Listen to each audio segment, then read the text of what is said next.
Good morning, ladies and gentlemen, and welcome to a lovely Friday. I hope you're feeling good. I hope you're feeling well. I'm very, very excited to be here this morning. I hope you're also as excited as I am to be spending the morning together. You know, it's a different Friday, but my hope is that after we leave here today, we would have left and said, man, that was a good start to my Friday. My name is Lebang Khosan, and I'll be your MC for the morning, and I'm all the way from Cliff Central. And I think you all know why we're here, right? We're here to, to find out what the kids want. And in the wise words of a legend, some call him a legend, some call him a bit of a crazo. I call him an aspirational man. His name is Kanye West. He once said, listen to the kids, bro, and he didn't lie, because the kids are the future. Until this day, we're gonna keep listening to the kids, and that is actually all what Sunday Times GenNext is about. It's in its 18th year, and really this survey is considered the leading barometer of what the SA's youth find on-trend and aspirational. I mean, everybody wants to know what the kids are about. So first and foremost, shout out to Sunday Times for coming up with this, because linking up with these Thundercats and knowing what they're thinking is really a hard thing to do. So that is why we are here today. First and foremost, congratulations to all the people that were nominated, all the brands that won. I mean, the awards were fantastic. And the finalists across each of the 69 categories of the 18th annual Sunday Times GenNext survey were really announced last week. And if you were there, then you know what I'm talking about. It was explosive. The energy was just amazing. And most importantly, I would like to personally say, shout out to the sponsors. If it weren't for y'all, there would be no us. And by the sponsors, I'm literally talking about Sunday Times, I'm talking about Mercedes-Benz, I'm talking about Proudly South African, I'm talking about Cliff Central, and the list goes on and on and on. If it weren't for y'all, there would be no us. So, I think this morning what we're going to do is really just pick the brains of the kids, take it a bit further, and really just find out exactly what's going on. We've got a panel discussion later on with some of the industry's top women. I'm so glad it's women. That makes me so happy. It's such a relief. Shout out to the men as well. Kudos to y'all. But it's girl power time. So today's going to be great. We're going to obviously also get just the insights of some of the people that are at the top. There's us, and then there's, the sterrings, the main O's, the grootmans. They're also in the building. They're going to share with us exactly what's going on. So obviously, Yellowwood is our partner, and they conducted the survey, and it's previously been limited to South Africa's youth between the ages of 8 and 23. But for the third time, this also includes the sample population of young professionals aged 25 to 30 years. And living in South Africa, when you say youth, some people that are above 35 also consider themselves youth, and it's fine. I've seen some ministers, it's okay, do your thing, do your thing. Also, around 6,000 youth and young professionals across the country were also polled during the 22 survey period. So literally, we've got insight from a lot of young kids. So today, all we're going to do is just get a little bit more of understanding on the reports, the insights really into the minds of our youth, and find out what is happening globally in the world of youth trends and marketing.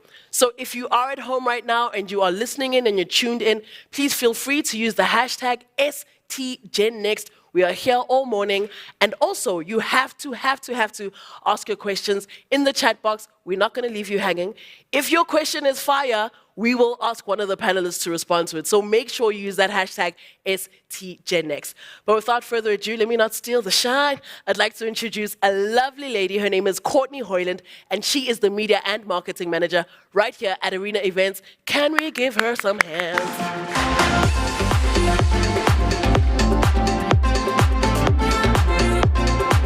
So much, Lebang. So good morning, everybody. Whether you are attending in person or online, thank you so much for taking the time to be here today. So last week, Thursday, we hosted the 18th annual Sunday Times GenNext Interactive Showcase and Awards.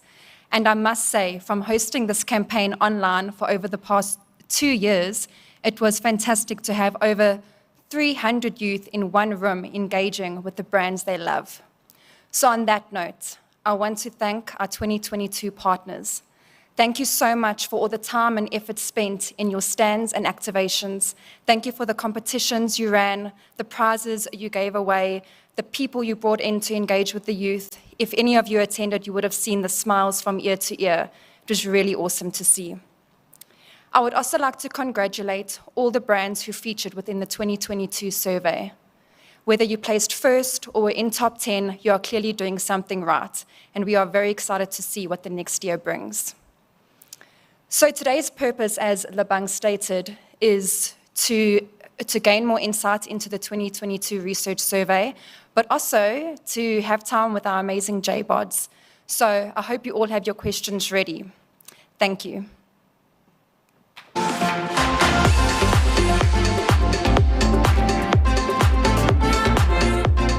Thank you, Courtney. All right, so I think we're moving over to, you know, the part of the burger, there's the bun at the top, and then there's the meat. We're getting to the meat now, the juicy part. I'm very, very excited to introduce this amazing woman. I had the pleasure of meeting her for the first time 2 weeks ago and interviewing her. And you know when like energies just gel with a person? You don't know them, but you feel like you've known them, maybe like in a past life or something. Her name is Nolita Mkwananzi. She is the head of youth strategy at Eroded, and this woman is amazing. And I'm excited for her to present to us the GenNext report insights. Nolita, please join me on stage, and can you please give a round of applause?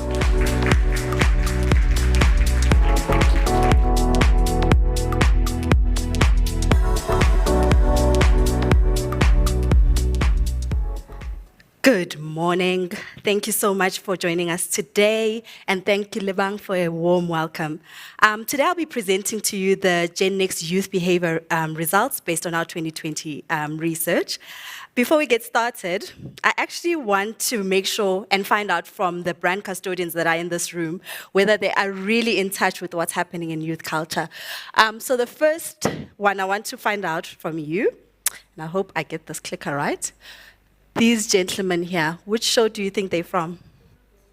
I don't want the GenNext J-Borders to respond. I want the marketing people. And then what does this image mean? Oh, yes, you're going down. And does anybody know who is the Miss South Africa for 2022? What's her name? I've got this table here that's got, oh, are you Googling quickly? Is that what's happening? And then, like I said, as long as I get it back. As long as I get it back. It's coming. What trend is that?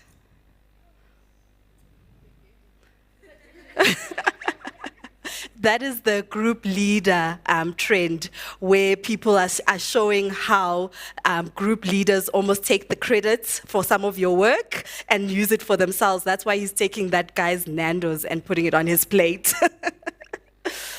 Awesome. Just before I get started, I wanted to share a bit about who Eroded is. Our vision and purpose is to be globally renowned as strategic leaders in marketing. Our approach is that we are team of diverse thinkers who use our unconventional wisdom to drive sustainable top-line growth. We've got 3 values: originality, humanity, and bravery. Originality means that we approach every challenge and every situation as unique, and so when we solution for it, we look specifically at the needs of that client that is in front of us.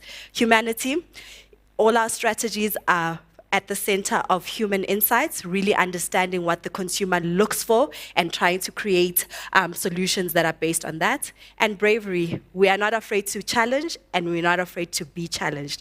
It's really been a growth curve for me at Eroded, where I've been challenged by 22-year-olds and 21-year-olds with bright minds coming into the office. So it really has been a feat to be challenged in that way. Why we exist, we really believe that marketing has an infinite capacity for good and to improve people's lives. That is why we invest in GenNext. We've got 2 reports that we create. The brand preference report, which Courtney spoke about. We had an award ceremony last week where we awarded the coolest brand. We also have the GenNext youth behavior report. Here, I look at it as a cheat sheet for brand custodians. It really gives you insights of young South Africans. And the real question that we ask ourselves as we create this document is, what do businesses and brands have to understand about the youth to drive growth? Our sample is representative of the South African population. So we survey young kids from the age of 8 all the way to 30. It's representative of race and the demographics of the country and the spread as well. We create 4 segments in our segmentation tool, and each one of those segments has a demographic information as well as psychographic information to give you an understanding of these young people, what they think, what is in their hearts and minds. And then we also create motivators, which then help brands to understand how can I best appeal to this specific audience and how do I speak to them in a way that's meaningful. Our segmentation study is over 2 years now, since we've done it from 2021 to 2022, and so it's got a rich data that brands can use in actually creating an understanding of this audience. We do not look at them as just demographics in terms of age, but we want to understand them specifically, so our segmentation tool allows that. Our research is in 4 parts. We look at the external factors, so what are the attitudes of young people in the external factor. We also look at internal factors. Are they satisfied with their lives? What do they feel about themselves? And then we look at the spend. What influence do they have in the economy? I know brand custodians are listening to this and thinking, I wonder if these kids have money. And they do. And then the last one is just the online and offline habits. From an external perspective, what we really found is that the youth have ruled out the traditional and are looking for more of the unconventional. And we'll show that in the data. You see, in the external factors, the most satisfied they are is through technology. That's when they are highly satisfied. In terms of the other pestle factors, you can see that there's a slight increase in most of them, but in rights and responsibilities specifically, and I'm going to speak that a bit more about that in my presentation, they are not satisfied. It's not increased compared to 2021. And this is driven by a number of factors, whether it's the floods in KZN, the corruption that we're seeing in this country, or the shrinking economy that has an impact on them. This negatively affects the way that they see the environment and the external factors. And I do apologize, it's looking very small on my screen. I hope you can see it better on yours. But in terms of the rights and responsibilities, some of this negative attribution of that is government. So one of the factors that we ask them is government represents the country's interest, and there's a negative to almost ambivalent attitude towards that, whether you're speaking to young professionals all the way to teens. When you speak about does government represent my interest, negative to ambivalent. And then they also speak about the rights in society, so they don't believe that law enforcement is enforcing the rights that they should be enforcing, and that people are acting within the law, and people who do act against the law are actually put to book. So young people really have this strong sense that not all South Africans are created equally. We are not respected equally, and therefore we see it in the global sense, where there's this activism towards how do I make sure that whatever challenges that I'm facing in the world, how do I drive movements besides me to help me tip some of these challenges that we are facing in the environment, whether it's the gap, the heat gap, the health gap, the education gap, the digital divide. They're looking at these gaps and saying, this is no longer just an issue that exists, it's a human rights challenge, and we need to do something about it. And it's not just happening abroad, it's also...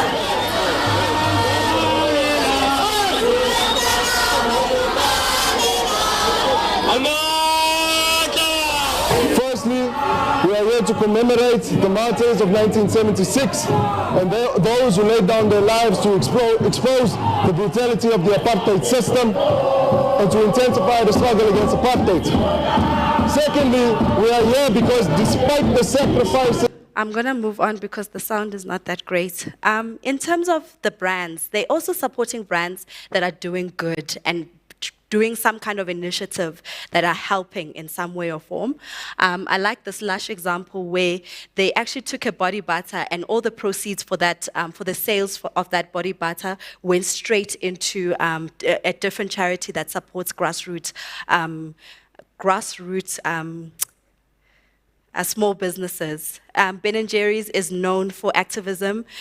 So when there was a climate change movement and a march, they allowed their staff to close for the day and actually go and participate in that march.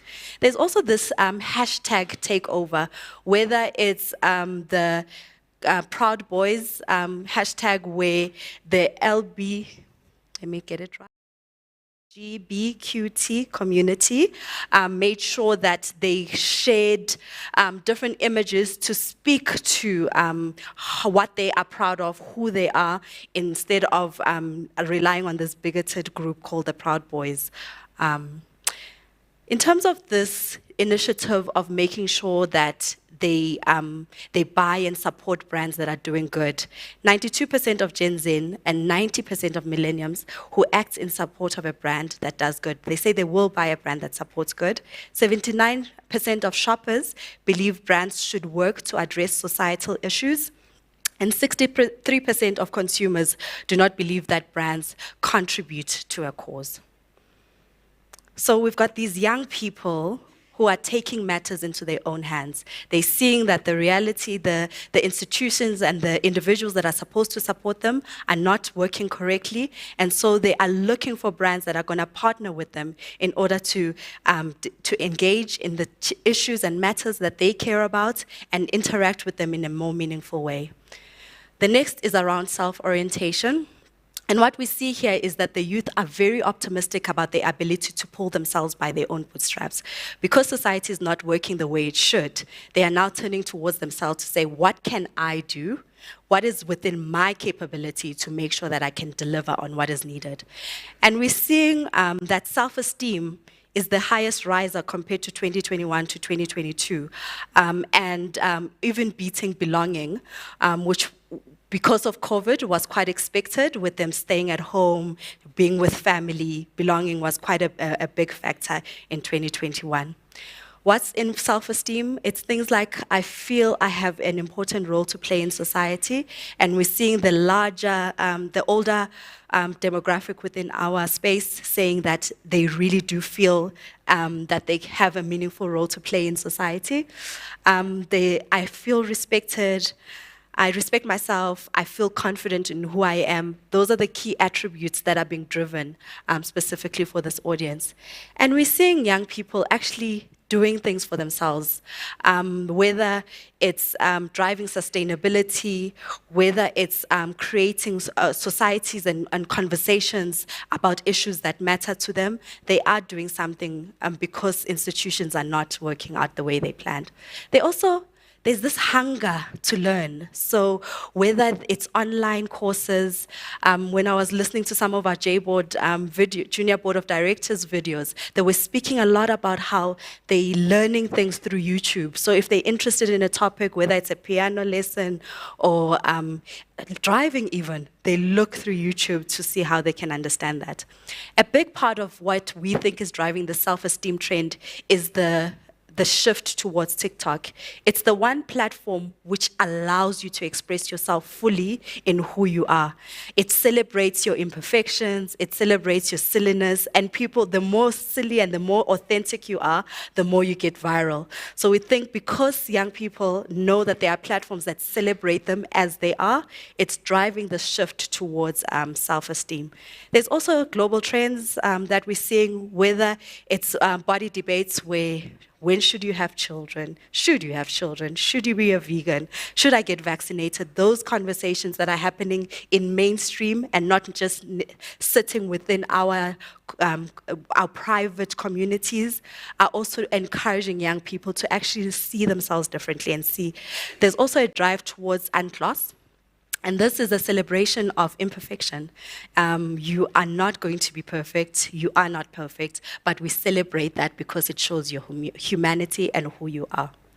I've just got a couple of videos, clips from my Junior Board of Directors where they share what makes them feel proud. And you'll see a lot of it is about the things that I've done for myself or the things I'm able to do for myself. Hi, my name's Bonolo Matona. My name is Idoheng. My name is Khosituleng. My name is Amohelang Mputi. My name is Amy Gadra. What about yourself are you most proud of?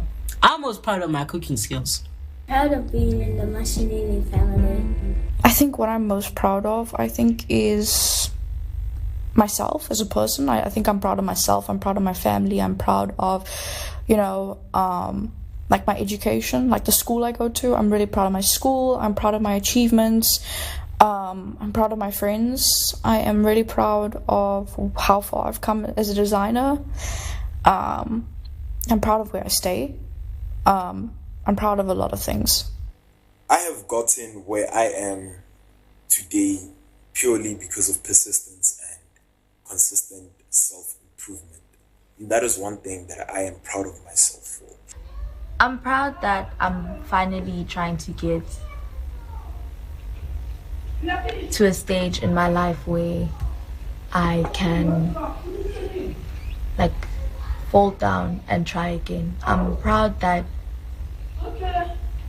I've been chosen in my sports industries. I'm proud that I've been dealing with a lot of issues right now and still waking up every morning, having a new day and rocking it.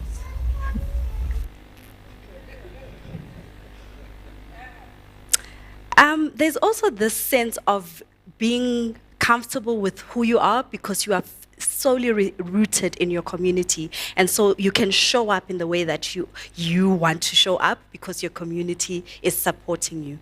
And this is driven by the sense of belonging, where a lot of the the youth that we spoke about how their friends and family are a key component of why they feel like they belong and the reason that they can make an impact in society. I really like this ad because it communicates how you can fully show up as you are, because at home you are accepted, you are loved. And Tommy says they're coming home for lunch. Okay, she must be bringing guests.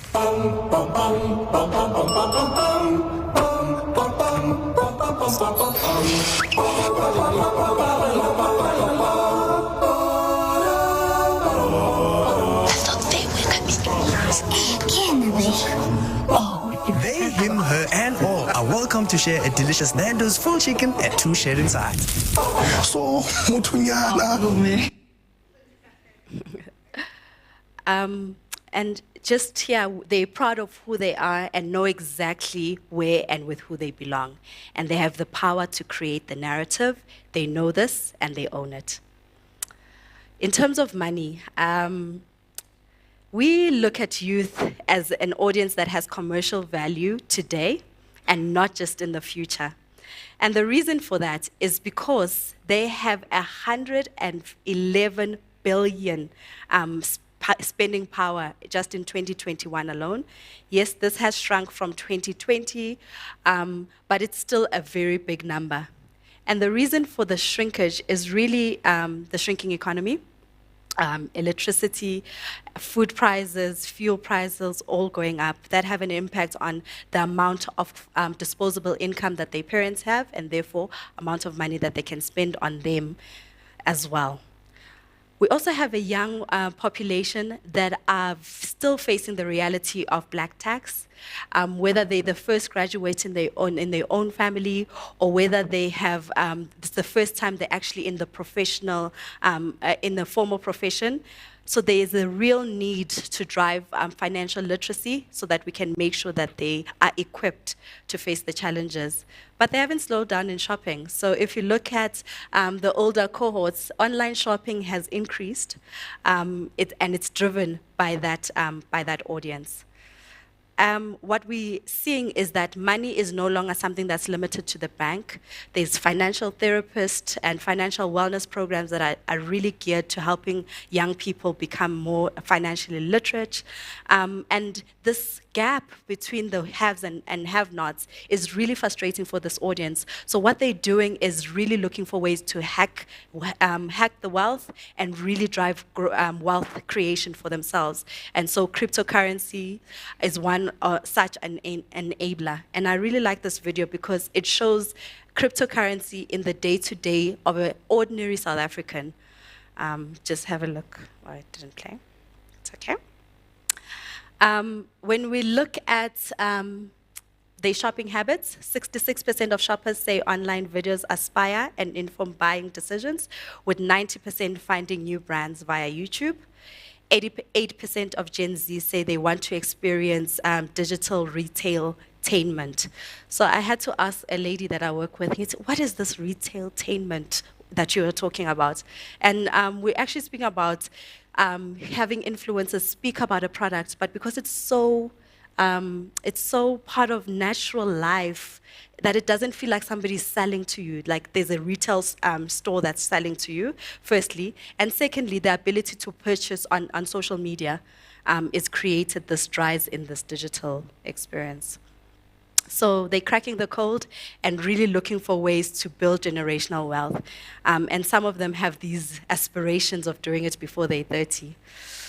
And just in terms of online habits, the youth live seamlessly between online and offline, and this is due to mobiles playing such an integral part of their lives.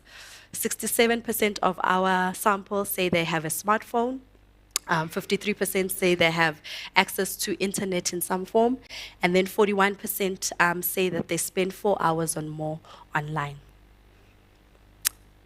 This is just reiterating the fact that they do have access to a mobile phone, some on the internet, and as they grow older, there's a strong shift away from technology that restricts their ability to move freely. In terms of what they use their phones for, it's literally for video streaming, to play games, to listen to music, and take photography. So it's literally centered around their passion points. There's a shift away from game console in terms of how they play to more of mobile games.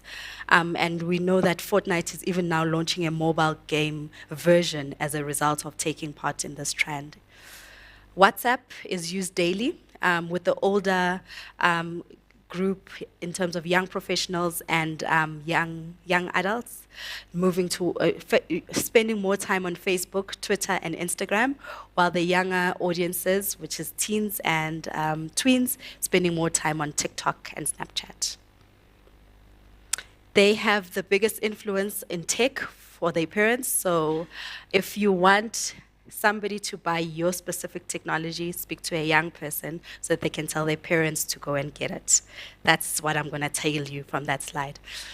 There's, everything is connected, so the shift towards 5G has made it easier for things to speak to each other. And so we're seeing this in the reality, and this blur between online and offline is made even easier because of mobile phones. So you can be present in the room and still be online.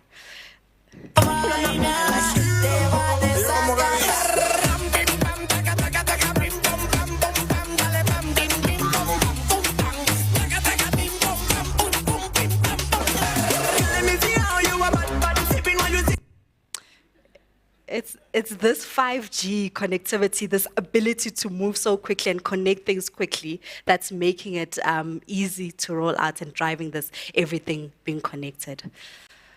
In terms of some of the trends that we're seeing, Adidas, for instance, enabled fans to buy NFTs to create this community where they are then rewarded through merchandise, experiences, and collaboration. Gilan, this brand, actually launched a unique collections of exclusive NFTs, which then help like-minded people to come together and conserve the environment. I love this example from Xbox, where they're connecting the older generation to the younger generation through games and creating connections in that way. And then a French charity actually partnered with Fortnite to enable young people who are in an abusive environment in their homes to be able to connect to a counselor through that avatar, through the game. So really fantastic things that are happening and enabling young people. So they are building a new mobile-first reality and applying notions that the youth are driven by a mobile-first solution. So keep that in the back of your mind as your solution for digital capabilities for young people. As I'm drawing close to the end of my presentation, I wanted to share just a couple of questions to keep in the back of your mind as you think about this audience. The first one is, what unexpected experiences could your brand create for young people? How are you delighting them and energizing them and exciting them through the activities that your brands are doing? The second one is, what life-connected purpose is your brand helping young people pursue? Are you purposeful? Are you driving and are you helping young people to steer behind your purpose as a brand because you're initiating some fantastic purpose-driven work that would excite them? And then lastly, what material change in how you invest in youth are you willing to do today? Thank you. My name is Nolita Mkwanazi. I am from Yellowwood. If the GenNext Youth Behavior Report is available for purchase, so please go and check it out on our website at Yellowwood. Thank you very much for your time.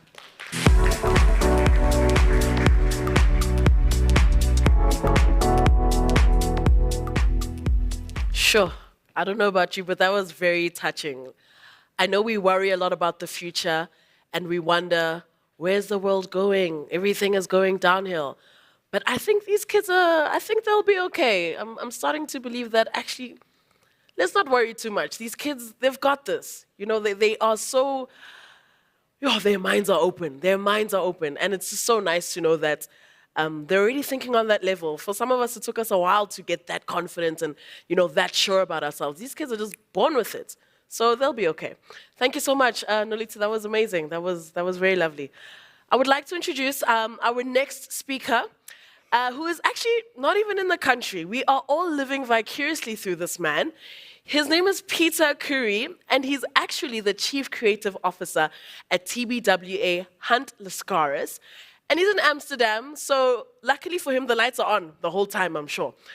Peter, can you hear me, brother? I can hear you. Hello everyone there. I hope you're having a good morning so far. Well, there's a lot of traffic. The robots aren't working. Our generators are broken. Just another day in South Africa. Luckily for you, you don't have to deal with any of that.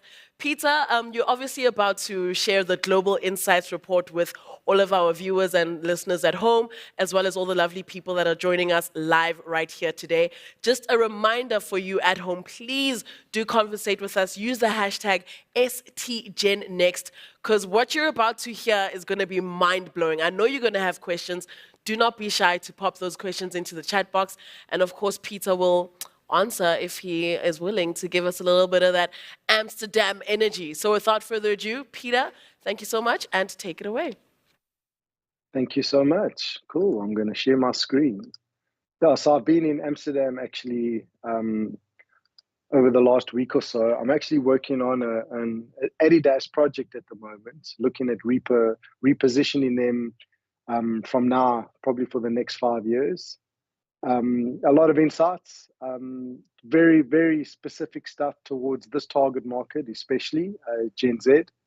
So, but I'm not going to talk about too much of that today. What I am going to talk about is more, as at TBWA, we have a lot of input, a lot of stimulus, a lot of data that we put together that does help us look at the future of brand experiences. Not only for Gen Z, also going beyond that into other markets, but specifically on Gen Z, there are a lot of topics and a lot of insights and a lot of learnings that we can leverage right now. So welcome. And to kick it off, 21st century brands aren't built through communications, but are defined by experiences. Let that sink in. It's going to be a very different world from now, over the next 5 or 10 years even, especially for this market. And this will require us to expand our creative capabilities in order to deliver disruptive experiences across the entire brand ecosystem. Brand experiences occur across an ever-evolving and ever-growing set of touch points, platforms, and spaces. And what is Next? So, you've seen it there. And Next is TBWA's global platform that connects our agencies and specialist talent through a shared ambition to shape the future of brand experiences today. We are one of the world's most innovative companies by Fast Company, and largely we are that because of what I'm about to show you, although I'm only going to be able to get into it from a very high level and maybe get into one or two examples with you. There's a massive toolkit that does sit behind this, and a massive team that I do sit on that meets, once every week or every 2 weeks to actually go through, some of the best examples from our network around the world, that we just teach each other and ask questions and actually leverage those resources wherever we can. Our partners, it's not only just TBWA, we are establishing partnerships with companies that are pioneering within the next shifts for intel sharing, collaborative kits, alpha opportunities, and also sprints. In terms of culture, tech, and marketing, the shifts that will impact the future of brand experiences, well, it's important to have a few key filters on this. Namely, is this changing the way consumers interact with brands? Or could it open up new channels for growth for ourselves? Are we already mature and capable in the space? Are our brands already mature in the space? And will this have a scalable impact on our business or offerings? The shifts and forces that will impact the brand experience going forward, it's obviously the business, it's unlocking disruptive growth, CX and engagement, marketing and agency organizations, ways of working, capabilities and people, and also the growth opportunities. We have a code that we put together. We look at emerging tech, we look at marketing, and we also look at /edges, which is TBWA's cultural insight tool.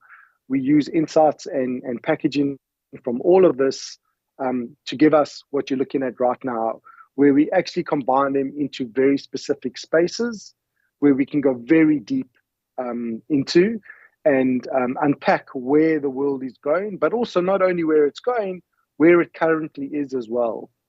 So, in terms of the methodology, it is looking at all the forecasting. It's looking at intel that we get from / collective experts and partners, and also Omni, which is, I won't get into, but that is coming. We basically curate, filter, validate, and augment these, and then they become our next shifts, which is what I showed you earlier. What I'm going to talk about, although a lot of these do tap into Gen Z, two of them specifically are modern makeshift and third place gaming, that I'm going to speak a little bit about now. I'm probably only going to get time to talk about third place gaming because I can't really speed through this stuff. It's important that what I do say to you does sink in. So we'll see how it goes.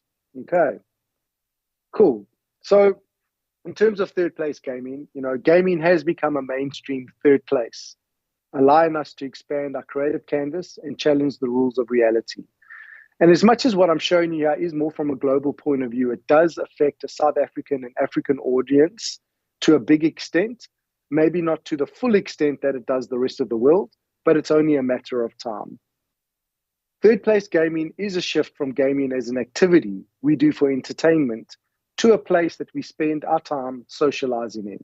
So it draws from a prolific sociological concept from the 80s that states informal public gatherings, places, are the most important factor to a functioning civil society. It's where people connect and establish bonds with others, devoid of professionalism and family dynamics. A nice way to think about third place gaming is that it's a Gen Z equivalent of hanging out at a skate park.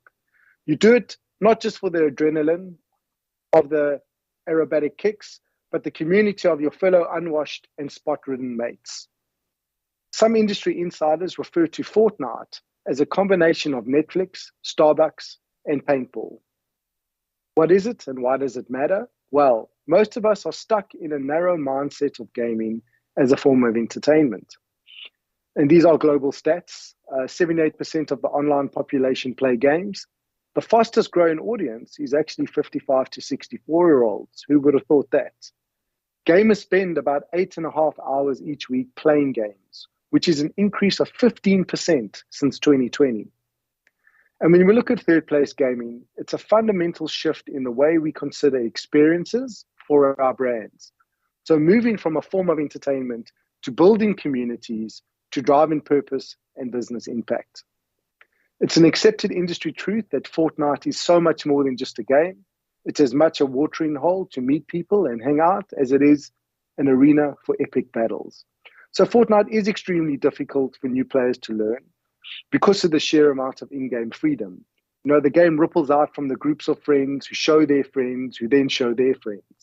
Telegram groups, Discord chat rooms, Slack teams, and I hope you do know some of these words that I'm talking about. If not, best you go and do some research, because it's what matters to your future and current market. With different groups of friends from around the world, you know, you log in to play or just to hang out. So third place gaming is an antidote to our modern day monopod existence. When we become stuck in environments that we equate only with work, we increasingly seek out responsibility-free zones where we can have spontaneous, serendipitous experiences to meet strangers. Globally, 2 in 5 people reported becoming lonelier over the last 6 months. Sociologists have long since brought up the importance of the stability of the tripod in maintaining a functioning civil society.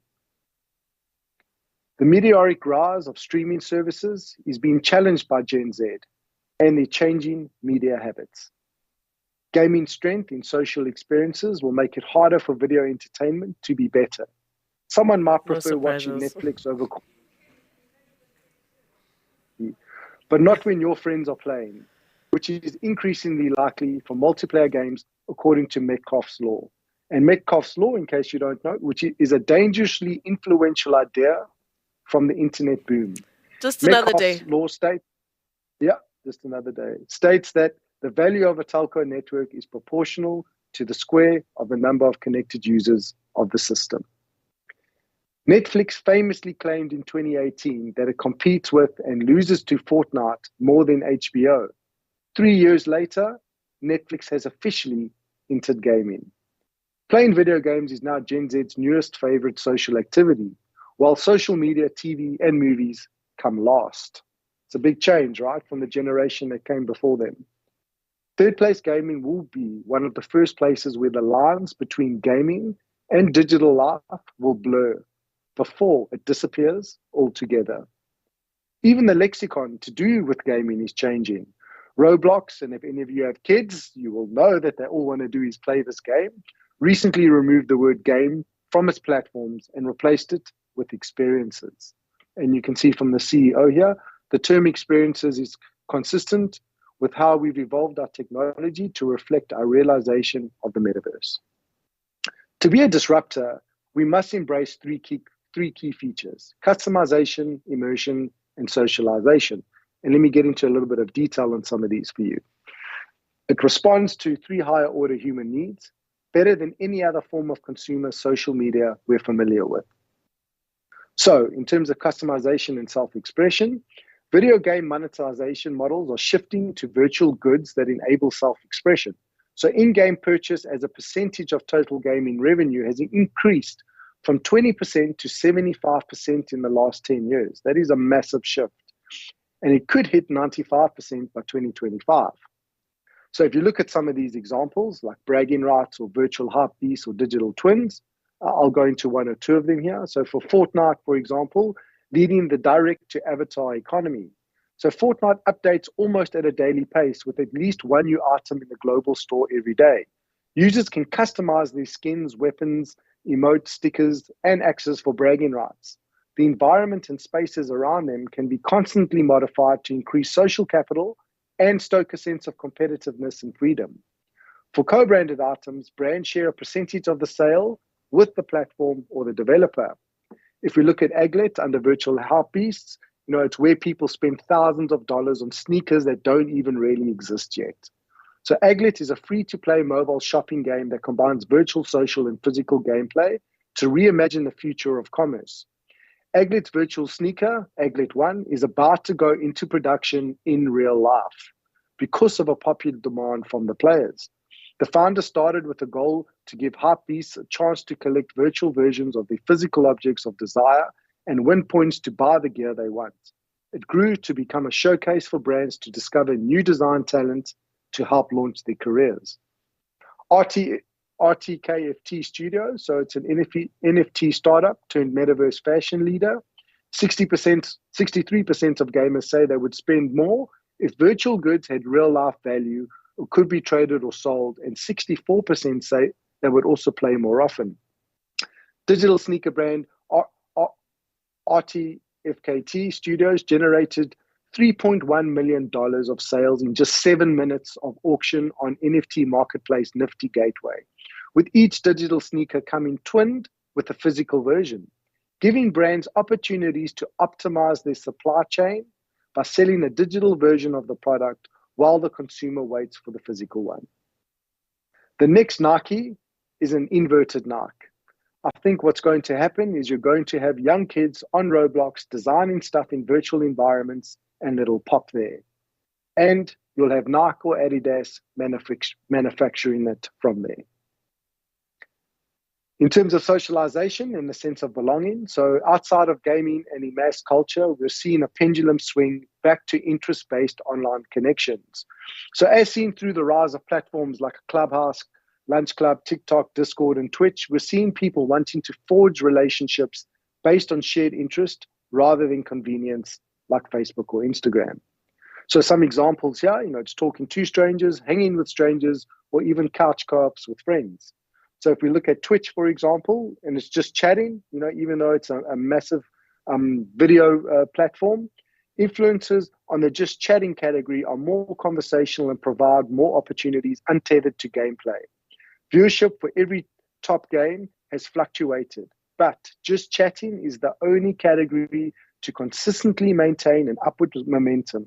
It grew 36% since the launch a year ago, which is 4 times as much as Twitch's overall growth rate in that period.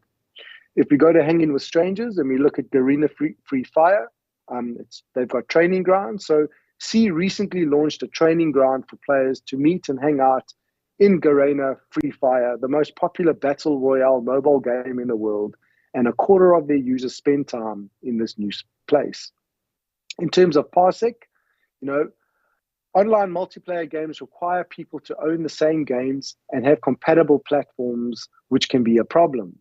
For consolers, it means, you have to invest in an Xbox, a PlayStation, or a Nintendo Switch in order to play with your buddies. Instead, Parsec allows a host to directly stream games from their platform and invite other players to play together through its low latency service.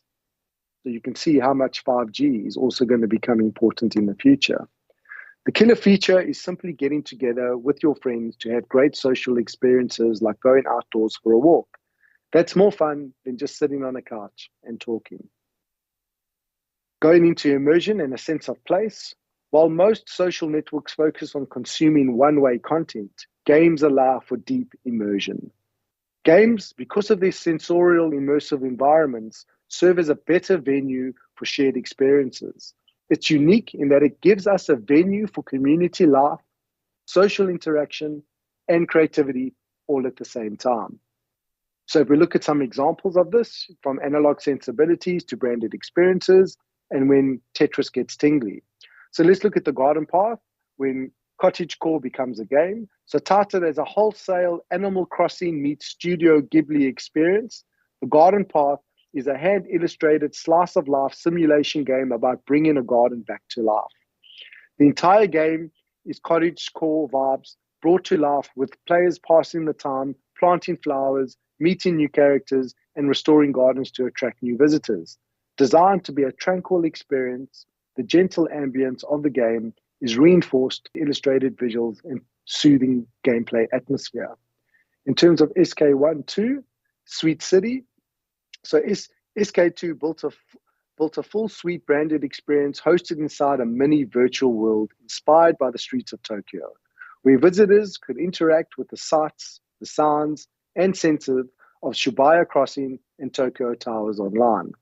The game hosted the brand's collection of 6 animated films based on the lives of Olympic athletes, as well as a behind-the-scenes tour at SK2 Cinema, a virtual cineplex that creates a commercial feeling of sitting in a theater to binge watch the VS series films. And in terms of Tetris, so Tetris Effect Connected, or the tripping acid version of Tetris, is known amongst aficionados as the most auditory and visually stunning experience among puzzle games. With animation powered by Unreal engines and several boards, all with their own musical and visual themes, every level is designed to be an ASMR-inducing trip worthy of surround sound, headphones, and a monitor with high image quality. With crossplay now part of the game, players across platforms can use a room code system to get into sessions all together. So people shouldn't have to live through small glowing rectangles, as said by Mark Zuckerberg. So when we look at gaming through these three lenses, we're forced to think about providing higher utility consumer experiences versus a one-off showpiece tactic. And another example of that is if you look at NFTs, and even if you look how NFTs are being used, mainly, even in South Africa and in most places around the world, it's still a form of artwork where NFTs have a large and a much bigger utility for us, where they can provide so much more than just a flat JPEG, right? It can be a ticket, it could be a rewards program, you can generate things off it. It's a lot more useful than how it's being used right now, and that's just an example of this world in this space. Some other examples for you to look at in your own time is Louis the Game. So in an attempt to build a relationship with the younger shoppers, Louis Vuitton took users on a journey through the brand's heritage, craftsmanship, and creativity by playing in a game as its mascot, Vivian. The game allows users to explore the colorful worlds of Louis Vuitton while competing on different quests. Players can also collect 30 NFTs in-game, including 10 by Beeple, whose digital collage sold as an NFT at a Christie's auction this year for $69 million. I mean, that's just insane. The Uncensored Library, and I do know this piece personally, it was a massive award winner around the world last year. Basically, in oppressive countries that increasingly restrict the rights of their citizens, young people tend to flee into games like Minecraft to find freedom and community in virtual worlds.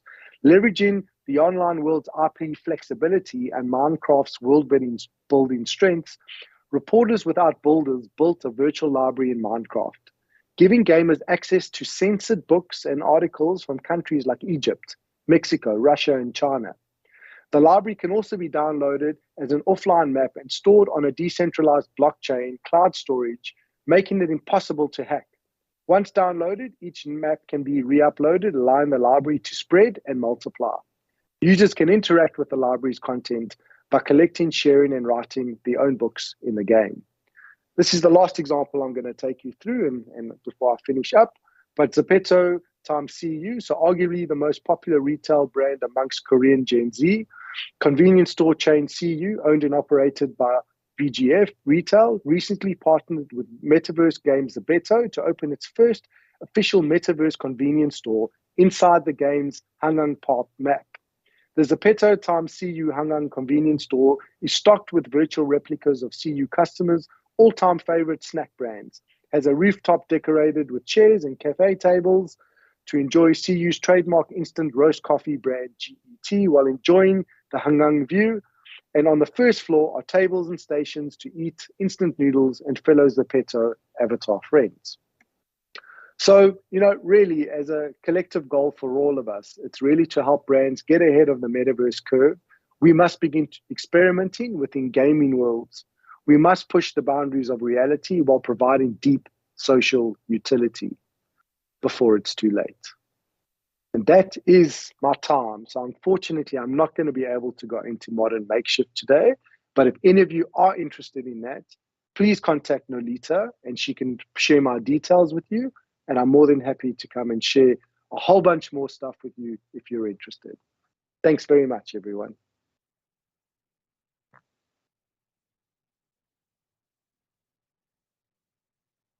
About you guys, but what shook me the most is that now we need to get our fathers and mothers PlayStation 5s, is basically what he's saying.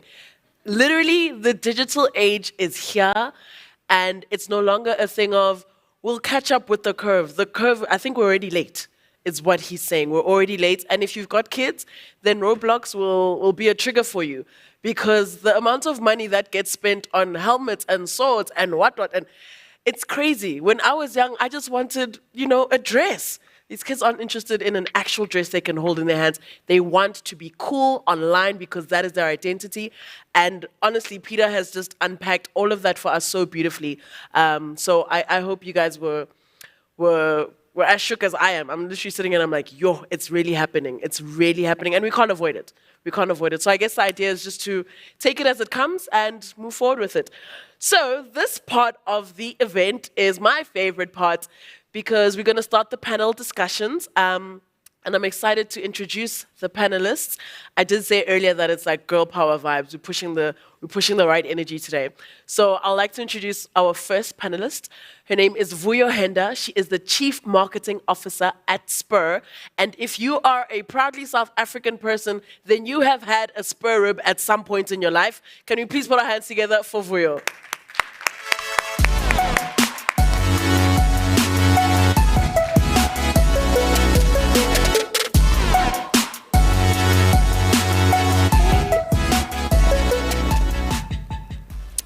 Awesome. Our second panelist today is the Head of Brand Activations and Integrated Marketing Communication at Avon, Justine. Her name is Tsenolo Kolwane. Can you please put your hands together for her?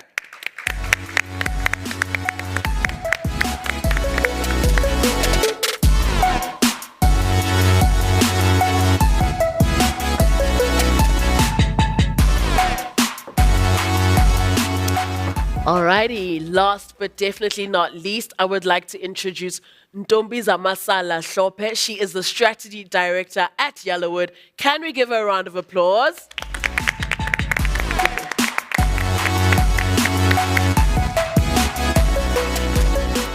Ladies, thank you so much for making the time to be here with us this morning. As you just saw, things are moving. Yeah. It's happening, and we need to jump on the train before it's too late. So for everybody that is at home that is still tuned in, this is your opportunity to listen in, because after this, the floor is open. We're going to be taking your questions at home. So use the hashtag #STGenNext. If you do want to get your question asked, just type it into the chat box, and if it's a good one, we're going to ask it. So, ladies, first and foremost, thank you so much for being here. Like I said earlier, I'm glad that you're here, and I'm glad that this is an all-women panel. Like, this is nice. This is nice. You know what I'm saying? Like, apparently it's a man's world. Not today, honey. Not today. Vuyo, I think I'm just going to start with you. Let's just get right into it. Your business is restaurants, right? And that's really not a usual place for young people. I mean, young people just like to maybe do like street food or, eat at home or whatever the case is. What makes you and your brand interested so much in the youth? Well, actually, about 30% of our customers are in the youth demographic or cohort. So for us, in an African continent, in a South African context, where a majority of our population is young, it is actually vital for our organization to keep abreast with how the youth are feeling, what they're thinking, in order for our brands to remain relevant for the generation to come. So for us, it's a non-negotiable to really connect with them, because we're obsessed and insatiably curious about finding out what means the most to them. Yeah. If I think about Spur, and I'm sure many of us have had birthday parties there, when they come out and they start singing, man, that energy is just so insane. I think Spur's like the only restaurant that's got that on lock. Like, every child deserves that. I hope they can integrate that into the gaming as well. Like when I go to Spur online, I must still get the firecrackers. Nah? Challenge accepted. Yeah, actually. So, Zama, what do you believe is the value of the Sunday Times GenNext study in that way that Yellowwood actually does the study? Well, I think firstly, there isn't anything that only speaks to young people, right? Everything else in this country finds a way to kind of look at younger, older, the comparisons between younger and older, affordability. To have something that is purely dedicated to young people is incredibly important. Because there aren't a lot of platforms that actually are about that. Even on TikTok, to be honest, there's Zama busy there on TikTok trying to make herself relevant. Yeah. So I think it's a really important thing to be able to do. But the thing that I think is unique about the way that Yellowwood has brought to the GenNext study is the interest in the what's driving the choices. So for a long time, the GenNext study was absolutely a polling report. We knew that you were number one and everyone thinks you're cool, but we couldn't really tell you why you were cool, right? We couldn't tell you what's happening in young people's lives that has made you cool this year versus 5 years ago you weren't. And so what we now have is that segmentation, that ability to really understand, actually, it's because there are more young people who are survivalists, that technology brands are more necessary. And when you look at the fact that technology is the thing that helps them feel hopeful. So when they say, I'm hopeful about my future, it's actually because I have a device that all I need is data and I can fix my own problems. And so when you're a brand that lives in that world with them, that's actually how you succeed. So then it doesn't become a surprise when you say, who is the coolest brand, that the tech companies are going to rank higher than potentially the previous fast-moving consumer goods businesses. And I think that that's really what's important. A lot of the time we observe young people and we don't actually understand why they do what they do. And our ambition is to be able to get to the point where there was a time, for example, where we understood moms, right? As marketers, we knew what a mom is like when she's shopping, what she's like when she's browsing, what she's like when she's on her own with her friends, and you had all of these ways that brands could express themselves, right? We need to get to that level with young people, that you can create Joko because that's the kind of mom, and you can create KFC because that's the kind of mom. We need that many different brands because that's how diverse young people are. They're different when they're shopping, they're different when they're exploring, they're different when they're young, they're different when they're at school, when they're studying, when they're trying to find a job. And there should be enough space for brands to service those many moments that they have in their lives. And that's what we're obsessed about. Sure. We need more brands, basically, is what you're saying. I like that. And I like the idea of we need more local brands. I must say, I'm obsessed with just being proudly South African. And you're seeing, especially from the younger generation, that they are happy to create their own brands. They'll start a t-shirt company. They'll start a sneaker company. Whether you support them or not doesn't matter. They're going to keep pushing. They are so consistent, and I'm here for that. So there's enough part of the cake for all of them as well. There's enough for everyone to win. So Nella, as a brand who has won over and over and over again in your respective category, what do you believe contributes the most to the longevity of your success? Well, first, I just want to thank the youth for consistently voting for us. It makes us very excited. And I think it's a couple of things. I think first is just the heritage that Avon has in this country. It's empowered women for so many years. And in the communities that we operate in and live in, the youth still recognize either a mom, a sister, a friend who is either sold or used an Avon product. And I think the other thing is it has to do with a lot of what was spoken about earlier, is that our youth are looking to take the future into their own hands and make their own way. And this brand allows them to do that. You can literally become a beauty boss with little to no capital. You just sign up, you open your own store online, you start selling makeup, and you are a makeup business owner. So I think it's that appeal. And I think on a product level, because of our business model, it allows us to really create high quality products. We really invest a lot in our research and development to make amazing makeup products. You know, the quality of really high-end, expensive brands, but yet you can find it at an affordable price. So I think it's the mix of our purpose and our essence, as well as the diversity of our products as well. So this explains why you smell so good, right? Thank you. I won't lie. When I think of Avon and I think of the nostalgia that comes with it, it's like, I'm like, I've definitely got an auntie that has sold this. I know somebody in the neighborhood that at some point in their life went through this and was you hit the nail on the head. That's exactly what it is. So this question's for all of you. What, in your view, is the most important thing that we're missing about youth as marketing professionals? I mean, we try to connect with them over and over and over again. Social media has literally opened up that leeway. Now we can, see, but sometimes we don't get it right. What do you think we're missing as marketing professionals? I think we don't always empathize with young people. I think growing up in the era we are in at the moment, they're just facing so much. There's just a pandemic that we're trying to all get over. There's some kind of financial catastrophe, not to mention what being connected online has exposed them to in terms of online bullying and other social pressures. So I think sometimes we're quick to dismiss the emotions and feelings of young people as, youthful exuberance or naivety or being demanding. But truly speaking, it's quite a difficult time to be growing up and forming your identity. And I think we miss that as marketers sometimes. Yeah. Tsunola? I think it's also a lot of the times we think of the youth as mentioned earlier as sort of a future prospect instead of an audience that can actually has the desire to purchase and will go out and look for exactly what they want. And if you're not offering that, you're missing out. So I think it's really recognizing that they're here, that they can spend, that they're willing to spend, and they want to spend. Whether you're offering the proposition that attracts them is what we need to work harder at to make sure that we meet them where they are. Yeah. Zama?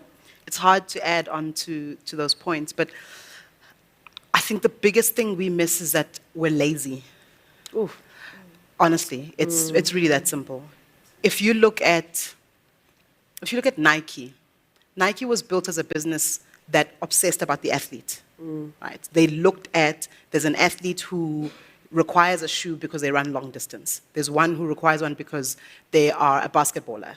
They need one because they need height. The entire business is designed for the athlete. Levi's is designed for the cowboy.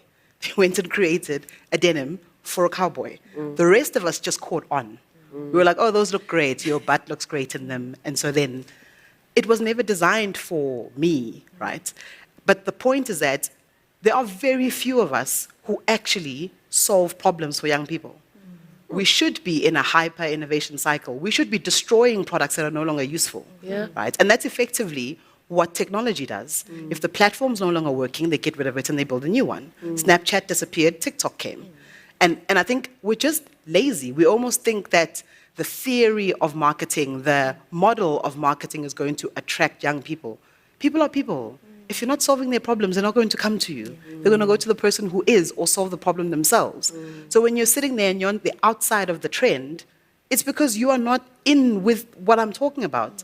That's why you don't know who's that horrible woman who teased, who's being sued by Cardi B now. Kaya something. Yeah. That's why you don't know that. I didn't know her until the news said to me, Cardi B is suing so-and-so, because I'm interested in Cardi B. I'm not interested in this YouTuber woman. But that's the point, right? Is that we're not interested. We're just lazy. We think there's going to be a big trend that's going to come to us, and then I just go, oh, here's my product. And even with influencers, we just think we're going to catch on to the popular person. If the popular person doesn't talk about the thing I'm interested in, I'm not following them because I follow my interests. So if you want me, go to my interest, don't go to the popular person. Like it's like basics. Just stop being lazy. I don't know if I'm making sense. I hope you guys are taking notes. I just hope these notes are being taken because these are facts. Yeah, these are absolute facts. Solve a problem, people will come. That's what marketing is. Marketing is there's a problem, I have a product that solves the problem. Here's money for it. The end. The end. That's it. So if you're not making money from young people, you're not solving problems young people have. So don't try and be like, oh, I don't know how to make my brand relevant. Go find out what they need and then change your product if necessary, right? And I want to go back to the Nike example. They were about athletes, but not all of us are runners, right? Not all of us are Serena. So then they had to go and be like, oh, there are people who wish they were Serena. And now I'm going to go and make products for them. 1 + 1 = money, guys. That's it. That's it. I love that. I love that. Sure, we are lazy, guys. Like, you're touching a bit of a nerve there, but it's right. You're right. And it's also very sad to see some brands jump onto the trends and just find the most popular person who's really not influencing anyone, but it looks like it from the outside. But when you actually engage with these people, you're like, you don't know me. You actually have no clue who I am. So definitely finding out what my problem is, finding a solution, take my money, the end. I love that. Well, let's talk a bit about, in your experience, what unexpected and surprising solutions work in winning with the youth market? Because these are complex individuals who are so unique. You'll never find the same person in the youth. It's just different. You know what I mean? How do we win with them?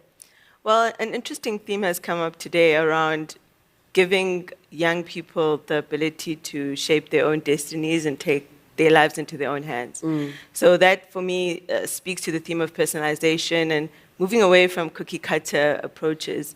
So in our brand portfolio, Rockamama's is a burger brand that allows people to build their own. So there's something about giving young people a space to co-create with you, where you give them room to express who they are as individuals. And that's something that we want to really acknowledge and amplify as much as possible through our offering. Yeah. And if you've been to Rocco Mama's, then you know how fun it is to sit there and choose your own thing. Like, you're never sitting there and like eating the same 3 meals on the table. It's always, can I taste yours? Yours looks great. Can I? Because like you feel empowered, and that's what these kids are about. You guys are so cool, man. And Domi, let's get over to you. So, in a study that's been run for over 18 years, I mean, 18 years is a while. I mean, do you remember what you were doing 18 years ago? I don't want to say. Right. What are some of the changes that you want to see from marketers about building strategies for youth? I think one, a much more proactive approach, right? Okay. And I really do fully appreciate why we've become responsive, right? We've become reactive. We don't have big budgets. Right, we really don't. It's a tough economic time. So when we talk about how tough it is for young people, it's tough for businesses. Marketing budgets are constantly being cut, right? And you're expected to do more for less. But I do think that trying something is what I would expect to see. However small, however nano your activation is or your concept is. But what I'm finding is that there aren't enough attempts to do something different. There's not enough proving the case, right? So if I think about the previous 18 years, what a lot of marketers were actually able to do is that they would create a product and it would be small and they would test it in one region. And if that region worked, then they would go national. Now, we have an ability now to get much more regional. You can test an activation concept that's online and only for people in a certain area who would be on a certain platform. We can hyper-segment, but we're doing less testing than we used to. So I think for me, that's what I really would want to see is try a thing. Give your creative people an opportunity to test something different. So I think that's one thing that's really important. The second thing that I think is really important is the willingness to work with others. There used to be a really great burden for a marketer where you had to figure out the whole thing. Like, if you talk to anyone who's been in marketing for more than 15 years, accessing another brand was impossible. You just watch them and be like, wow, they're doing such great work. Like, I wish I could work for that company. But now, actually, accessing someone who is in a parallel category to you is very easy. Right? If you're an alcohol brand, getting a lifestyle brand to work with you is like, you literally send them a DM on their social media and you're like, I'm the so-and-so of this brand, I want to talk to the decision maker. It's not a difficult thing. And so I think the willingness to collaborate is a lot of what takes the pressure away from solving the whole thing. You don't have to do everything on your own. You can collaborate with one person who's doing this, pull off an event because I'm the chair supplier and I'm the light supplier and I'm the talker. And the sum of those people will create the experience. And so for me, those two things, trying something out and being willing to work with other people, that's what I would be wanting to see more out of a lot more marketing teams. Yeah. Zama, can I please take it a step further? With regards to collaboration, it would be so nice to see the kids being given an opportunity to really be their true selves within the marketing. Because it's one thing to just be given a brief and being told, this is what you must tweet. But it's another thing to be asked, what do you think we should tweet? What are your friends gonna, what will work? These kids get underestimated, and it's wrong. It is wrong because they are the ones that know what conversations are happening. Ujabu no smahle, they're the ones sitting there, kokasi, having these conversations. So when you bring in, 56-year-old Michael Wingman to make this decision, it's unfortunately it's going to fall on deaf ears. If we give these kids opportunities, I think we'll take collaboration to another level. And we need to be willing to take those risks with some guidance, but believe in them is what I'm basically saying. Tanula, over to you. So being a brand that offers an income stream for young people, what in your view is the role that brands plan in empowering the youth and to stand out in their communities? I mean, you guys have cornered this market for a minute now. And it's great because we know unemployment is, we know. Let's not go there. But Yeah, what do you think?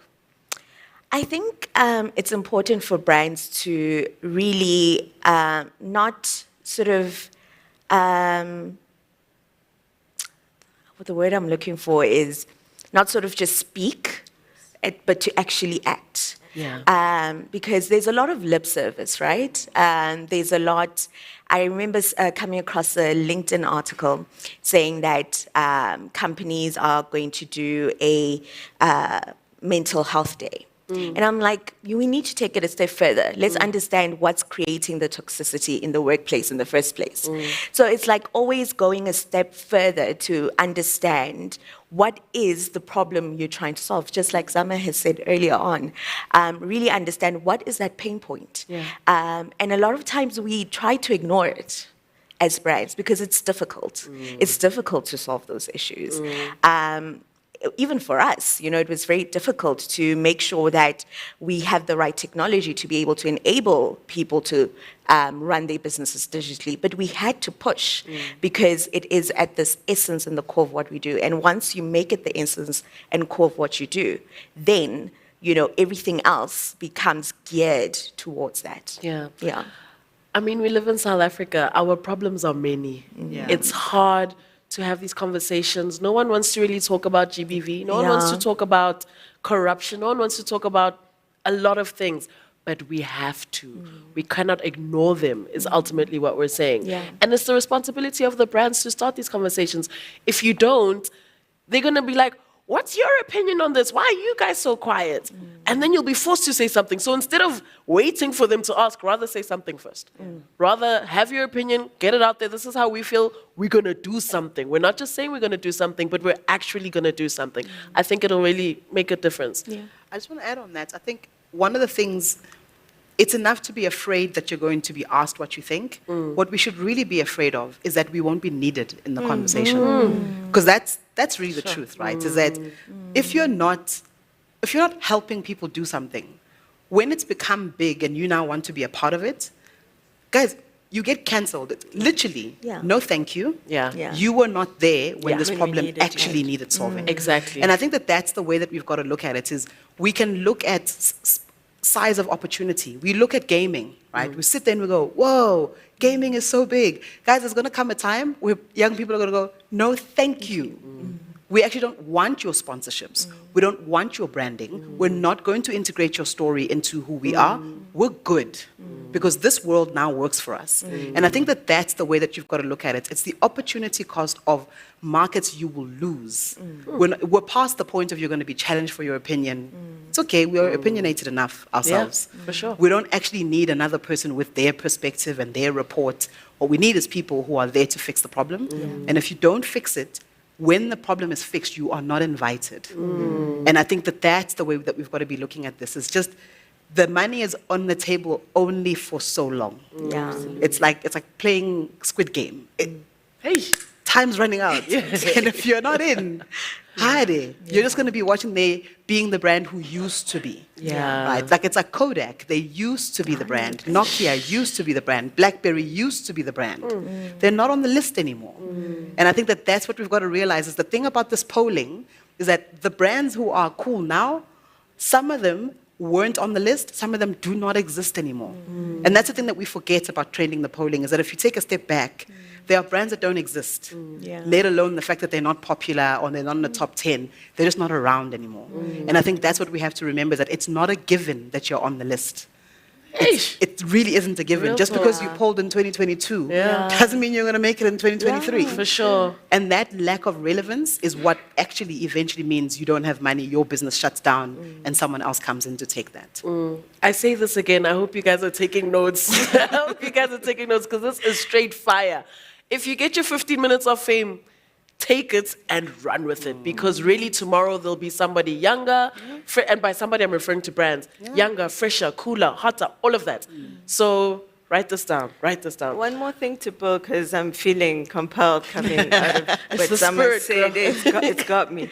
The cycles of change are also happening so much sooner. So if maybe it took 10 years for you to be disrupted and to be relevant, now it's 5, maybe it'll be 2, maybe it'll be 1.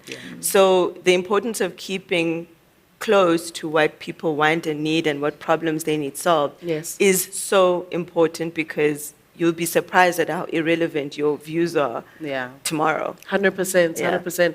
I'm just going to add on to that. There's something in social media called the 7-day cycle. Literally, in 7 days, nobody will care. Nobody will remember anything anyway, because there'll be something else that's trending. There'll be something else that's more important. After 7 days, it's a new week. You know, people have literally forgotten. Even the same brands that get cancelled, we've forgotten. Like, you need to remind us, oh yeah, we did cancel you that time. By the way, oh yeah, Will Smith did slap. Oh, we need to be reminded, just because things are moving so quickly. So thank you for that. Vuyo, this is the last question to you. And also, those of you who are at home, please give us your questions, because we're about to wrap up, and I know you guys are going to be answering these questions, and I'm sure there's a lot. So, of the shifts and trends in youth culture, which do you think brands should be taking advantage of, and with integrity? Which are the ones that you're like, put a microscope on that one? I think with the skepticism around institutions of authority and governments, and Nolita spoke about societal challenges and failures, there is an opportunity for brands to fill the gap, and it comes from being purposeful. And, you know, Tanolo mentioned it's not about only being clear on your purpose, but having an operational purpose that you actually live, breathe, and act on. And I think it's not a cool thing to do on the side anymore. I think the moment we're in demands it. What greater good is your brand leading for? And it's not a shift I think will disappear. I think with everything that we see around us, that is going to be table stakes. It's going to be an expectation across the board. And I think we need to ask ourselves, are we walking the talk when it comes to what we say and do as brands to make meaningful contributions to society? We're no longer just ticking a box now. Nah. It's not about just meeting the quota. It's not going to work. It's real, and we want to see it. It needs to be integral. It needs to be a part of who you are. Because these kids can see right through it, eh? You can't hide anymore. All right, Tsanolo, last question for you. So, judging from your product offering, many would assume that your brand has a bias towards young women, right? Given our understanding of the changes in gender and inclusion, what is your brand focusing on in this space? I mean, LGBTQ, the alphabet gang is here, and they're not going anywhere. No, 100%. What are your thoughts on that? I think we would be kidding ourselves if we still, as a brand, still believe that makeup is just for women. I think we've recognized that. And actually, we've just recently launched a mascara, and one of the global models was a male model for our mascara. And even in our influencer plans, we're making sure that there's inclusion of diversity. Pride and sort of being part of those big social moments is a very big part of what we've started to do. And even in our representatives, you know, people that actually sell our products, some of the most successful representatives are men. So we've come to learn that beauty is what we make it, and we encourage you to really experience beauty your own way, in any way, shape, or form that you want it. And we really are a brand that believes in the underdog.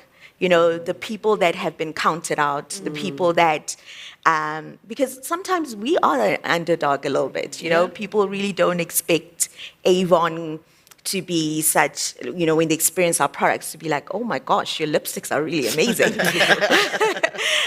So it's things like that that we really celebrate, and we celebrate that with our audiences, with the causes that we support.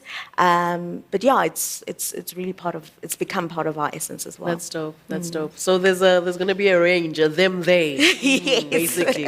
Love it. 100%. Zama, what would you say is important for marketers to consider when putting a marketing strategy together for the youth specifically?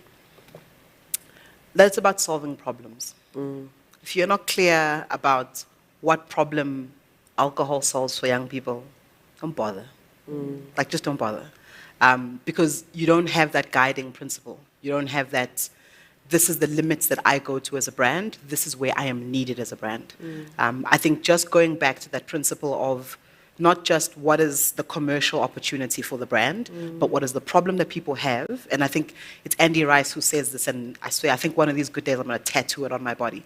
But he talks about how marketing is the profitable fulfillment, profitable fulfillment of unmet needs. That's actually all it is. We've got the profitable bit bang on. Fulfillment, so-so. Unmet needs, it's where marketing is dead. It's just dead. You look at our shelves, you look at the fact that the rate of innovation, the reason why we all look at the US is because they live in unmet need. That's what they do. That's why they've got 50 flavors of ice cream from one brand. Because someone wanted a milk chocolate caramel scoop, what. Yeah. You look at those Starbucks lists, like the reason why you can have a pump of pumpkin and a shot of this, unmet needs. If you live in unmet needs, you can always find a way to meet them profitably. And for me, that's just go back to the basics. Do your jobs, guys. Like, our jobs are those 4 words: the profitable fulfillment of unmet needs, and then you put young people as the lens. Then then you're doing your job for the audience. Hectic. You guys taking notes, right? I hope so. Sure, that's a lot to take in, but it's also so clear, and most importantly, it's so true. And I hope everybody in this room has taken something from this, and I hope everybody at home has taken something from this, because these are things that we need to speak about over and over and over, and really drill it in, because really, at the core of it, we can all agree that there's a thin line of laziness that you get to. It's like, oh, now I'm doing my job, rinse and repeat, and it cannot be that. Not with the youth anyway, definitely not. So we're gonna open up the floor. It's time for you guys to ask your questions if you have any.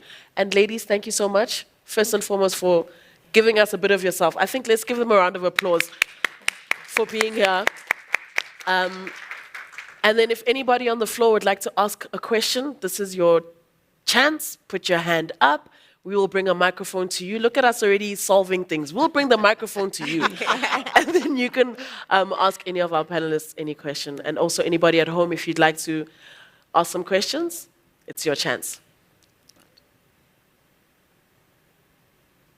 Cool. Nobody on the floor? Oh, we have somebody. Yeah, we have a fine young gentleman who's decided to break the ice for us. Please stand up and tell us who you are.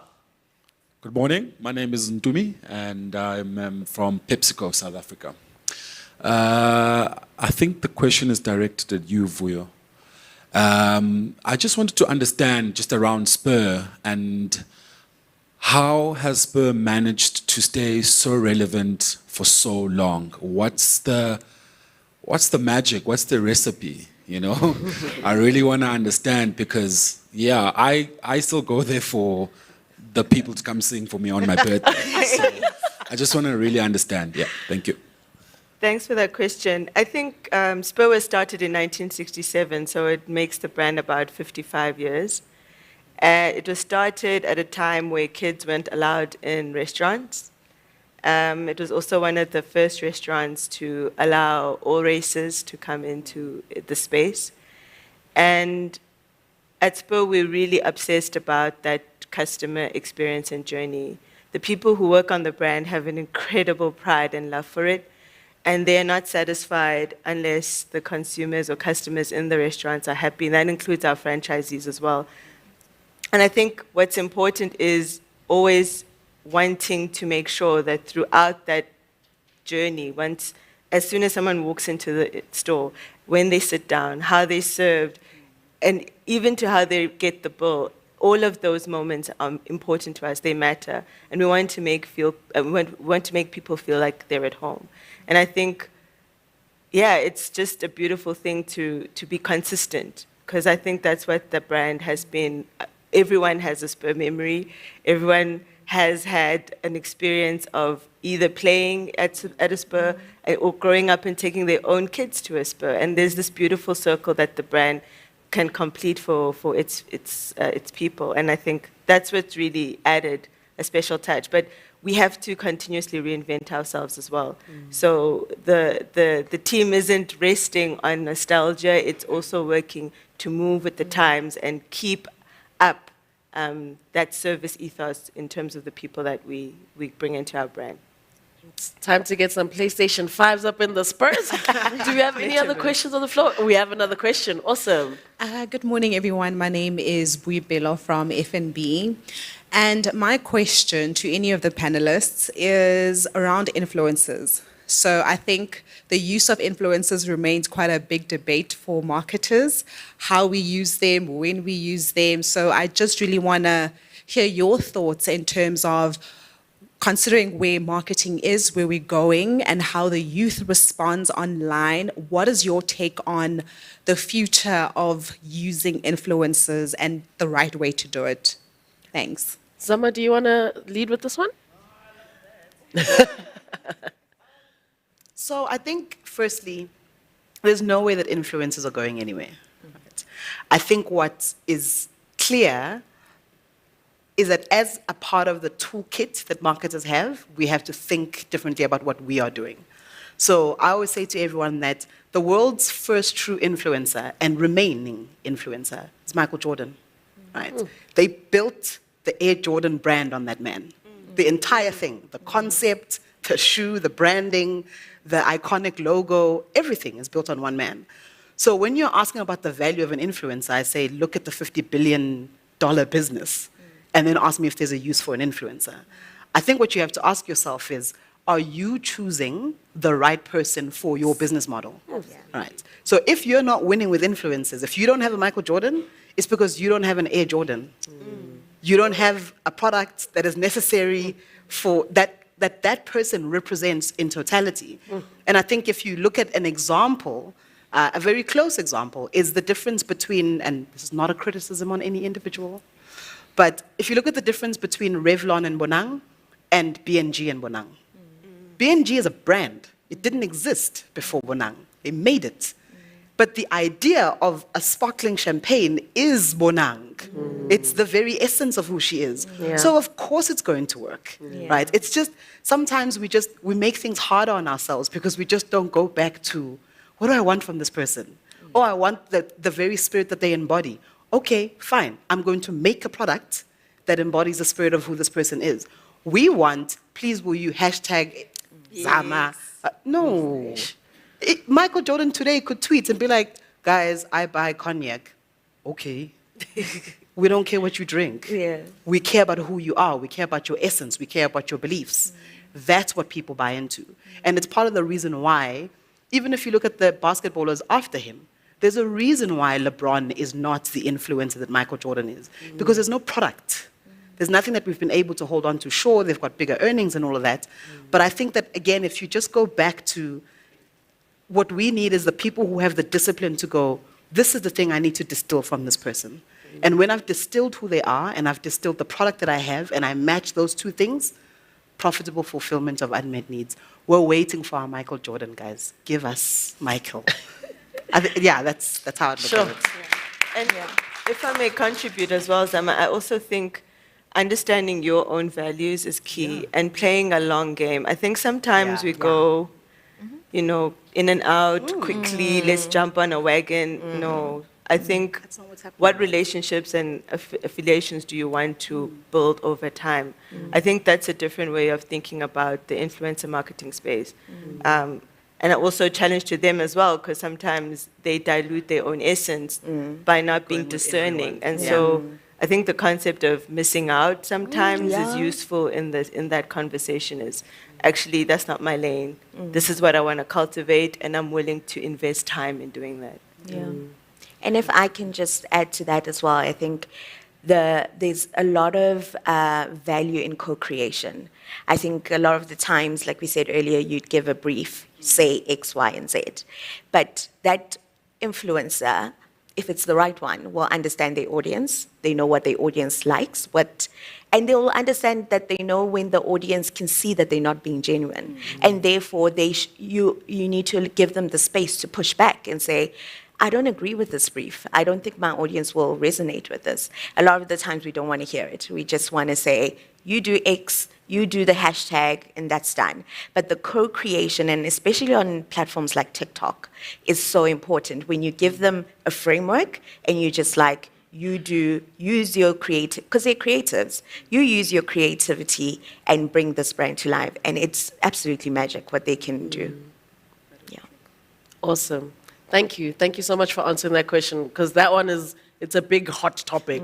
And look, as an influencer myself, sometimes when a brand approaches you, you kind of, it's like, it's hard to say no. It's hard to say no because you have your own personal reasons as to why maybe you're just unemployed. You know, you can't say no to the bag, for instance. But if you are just not aligned, I think, look at it like in the long run. Like, if I say no to this, it's fine because in future, there'll be a better one that's more aligned with me. Yeah. And sometimes it's hard to do that. I mean, unemployment is super, super high in South Africa. You get influencers saying yes to everything. Yeah. Today I'm promoting this, tomorrow I'm promoting that. And then as your audience, I'm like, you're not sure anymore, you know?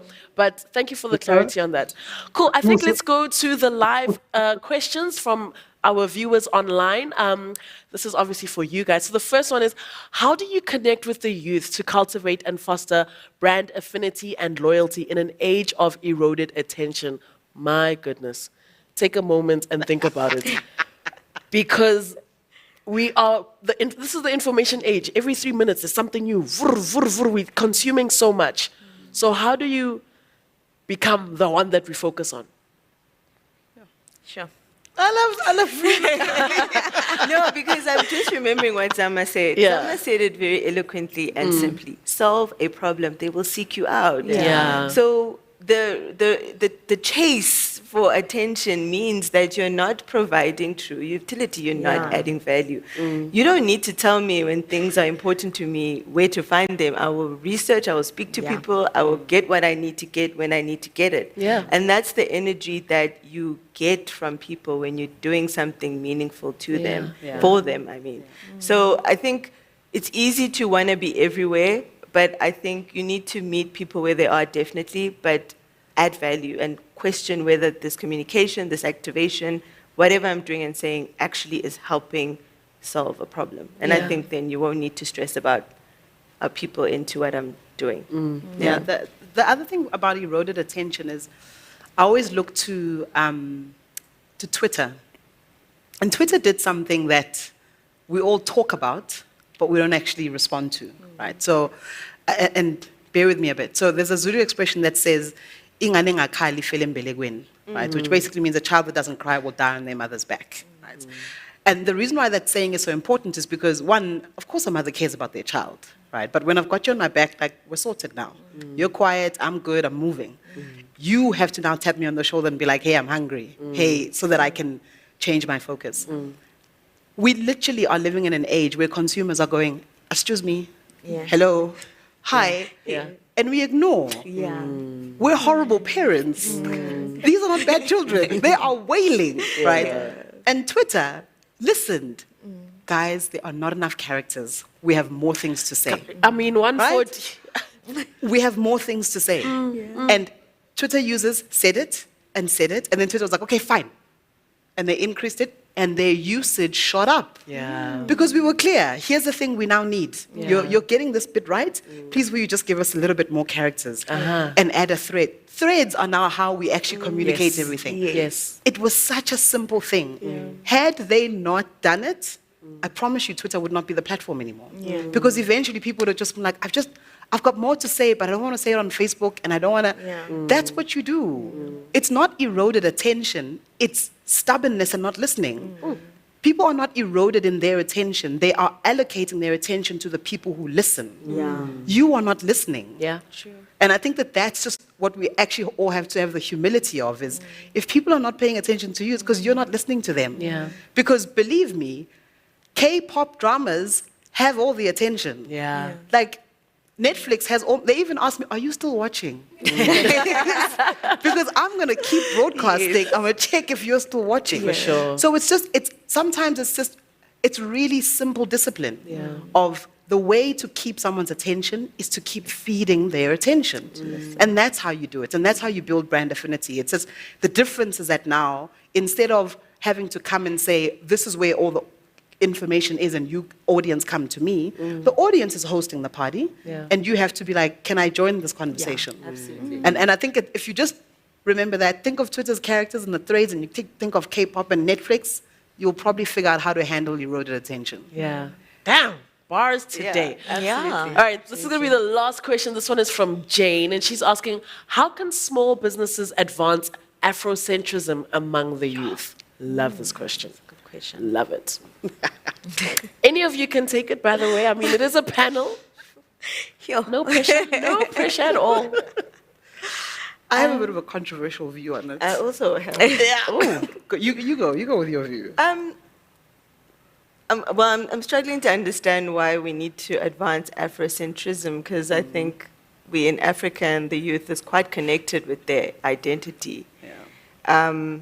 Because as soon as you're thinking about it in the context of Afrocentricity, it might already be at risk of being inauthentic. Yeah. Do you know what I mean? Yeah. That's where I'm struggling a bit, because if you are paying homage or in love with celebrating young people for who they are, being African is a big part and parcel of that already. So I think, that would be my initial thought to that question is, why are you driving Afrocentricity when you're in Africa? Why aren't you celebrating African youth for who they are?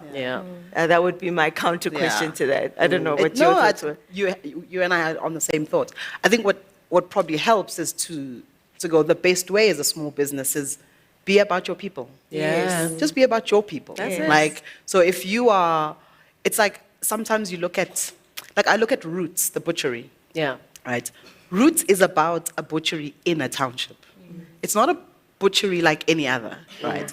Like, so when I think about going to, like you go to Sandton and you've got Trumps, right? It's a butchery. And the kinds of cuts of meat you get are Sandton cuts of meat. I can't walk into Trumps and ask for, give me 100, give me 100, not even nyama yenhloko, just $100 of blade, right? Because what is a blade cut? In Sandton, they're going, what's a blade cut? At Roots, I'm like, $100 of blade, and they're like, sharp, we got you. Yes. And I think that for me is Afrocentrism. That's how a small business can do it. And like you're saying, inyama yenhloko, like that's what I'm looking for. I'm not going to find it at Pick and Pay. At Pick and Pay, I'm going to find the very clean tribe. I'm not sure why it's so clean. But Roots' tribe needs me to labor a bit. And part of the reason why it needs me to labor is because it's understanding that in order for tribe to taste good, it's because of the labor of the person who cleaned it. 100%. That's Afrocentrism. 100%. And I think that it's sometimes just leave the things that people like doing. We like cleaning the tribe. We're there talking our stories while we do it. So when you've made it perfect, it's like, oh, this is not what I wanted to do. It's so wise. So I think that's probably the best way for small businesses. Just keep it real. Like, let us do the thing we're trying to do. Only fix the things that are a problem. Cleaning the tribe is not a problem. Accessing it more often is a problem. Sure. So fix the problem I have, not the one you wish I had. Do you hear that? Do you hear that? Like, I can't. Sure. And I can just add to that a little bit, and I think maybe this is a different lens, and I'll relate it back to Avon in this instance, is that a lot of the times global brands, and I think some people that I come across don't even realize that Avon is a global brand. Because I think one of the things that has made it successfully is that we're very passionate about making sure that it feels South African, even though it's, especially with beauty. Beauty means so many things in so many different countries. In India, it means something different. In South Africa, it means something different. So really being able to be relentless when you're in your meetings, when you're looking at your creative, when you're looking at your content, does this speak to me? You know, I mean, we are, yes, we're in marketing, but we live our reality. We live in South Africa. You know that when I go out, this is what attracts me to a brand as a marketer. So put that lens on when you're doing that. And I think that is sort of also a genuine and more authentic way to bring that through. Yeah, amazing. Thank you so much, ladies. This was so insightful. This was lovely. Thank you, everybody at home who was also watching with us and spending the morning with us. I mean, you could be anywhere else in the world, but you chose to be with us. That's so cool, man. Lucky you. You're in slippers and PJs, chilling at home, getting all this insight. Thank you to our panelists, most importantly, for making the time to spend the morning with us. And thank you to the audience that's actually here, that is with us in the building. Thank you that COVID is gone. Now we can actually see each other and shake hands and hug. So make sure that you meet somebody new before you leave, because I think that's important. Let's connect. Let's solve problems. You know, let's interact. At home, thank you so much for joining us this morning. It's been an absolute pleasure being your host. My name is Lebang Khosana. And of course, Sunday Times GenNext is not going anywhere. We do this every single year. And clearly we know what we're doing. We bring the professionals to your monitor, to your screen at home. That is us solving problems. I love it here. Thank you so much. Please enjoy the rest of your day. And that's been us here at Sunday Times GenNext.